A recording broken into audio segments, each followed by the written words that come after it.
Welcome to Whisky.com, where fine spirits meet. My name is Horst Lüning. I'm the senior taster of Whisky.com, and this is the master taster of Whisky.com, my son Ben. And today we have a not so new, but a new bottle from Glenfarclas without an age statement. Yeah, it's the entry-level Glenfarclas that came after the old, I would say the 10-year-old is the normal one. Below, I think back in the days they had an 8-year-old, didn't they? Probably. Now, this is below that. It's a non-age statement whiskey, and it's relatively low priced. Yeah, below 30. Below 30, yeah. So for a Scotch whiskey of a well-known single malt Scotch whiskey of a distillery, that is a really, really, really good price. Well, but unfortunately, no age statement. No age statement, and we don't know yet if it's really that good or not. Yeah. So the distillery is known to be very good, and hopefully this bottle will be as well. 40% ABV. So it's an entry bottle, and it's Glenfarclas does not color its whiskey. So this is a little lighter than the others. So this is either more refill of the sherry cask they typically use, or they have probably a little bit of ex-bourbon casks in it. I don't know, but I don't think that they have much of those ex-bourbon casks. It says it was matured 100% in Oloroso sherry casks of the Grant family. Okay. The Grant family is the family that is behind the Glenfarclas distillery. Okay, thank you for the correction. But then we have to say it's not that big amount of first fill in it. I would say it's a big amount of refill in it. Yeah. But yes, the Glenfarclas distillery, if you watch the distillery, you will find out more about that. But that is very, very, very much with the Oloroso sherry cask. They have Oloroso sherry cask is their normal maturation. Yeah. So let me show you the bottle here.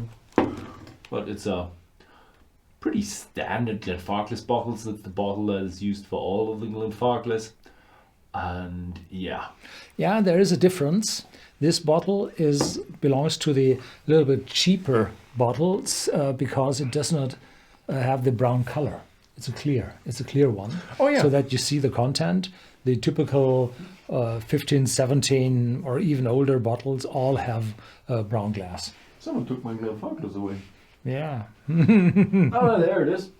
Oh, they got the 105 has a clear bottle. Yes, it's not that expensive. And I think the 105, 20 years old is as well clear, and that is very expensive. Yeah. So, have a smell. Fresh, fruity sherry. Yeah. So nothing which I wouldn't have expected. That's what it is. That's Glenfarclas in clear. Yeah, a little honey note in it. Fruity. Yeah. Yeah. So what I find is, yes, fresh, fruity. For me, that goes a little bit into fermented fruit. You know, when you have that little bit of a, I don't know, when your pear juice or the pears are much too ripe and you realize there's something going on with these fruits.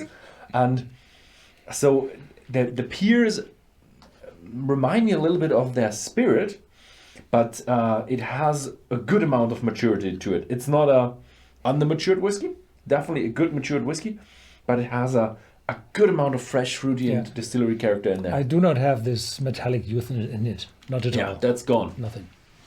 Yeah. So, cheers. Cheers.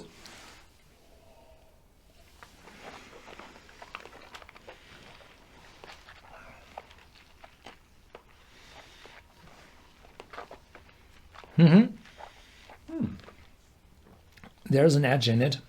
It's not too ripe. So this fresh has an oaky edge in it. So these refill casks deliver the tannins, and it's matured not only for 3 years. This is more, definitely more, 7, 8 years probably. So that there is this oakiness in the whiskey. And a long aftertaste with this light spiciness. Yeah, little sweetness, but overcome by the spiciness. It's a nice whiskey. I would have expected it much lighter. Yes, you do have little bit of tannins in there. You do have oak in there. It does have a good amount of fruitiness, fresh fruitiness. You have fermented fruits, and that's all in there. What you have in the nose, plus a little bit of a vanilla note, a little bit of a caramelized. It's a little bit too cold for me. The whiskey. Yes, today the studio is a bit cold, but it's wonderful.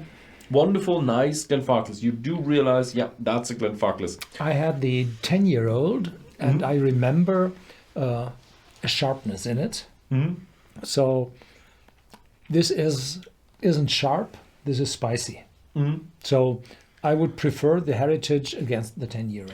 Yeah, Not against the 12-year-old, say, but against the 10-year-old. It's an entry-level whiskey. You could give this to a beginner. Also, it has a beginner's price. So this would be a nice suggestion for a beginner who wants to start on a budget. Yeah.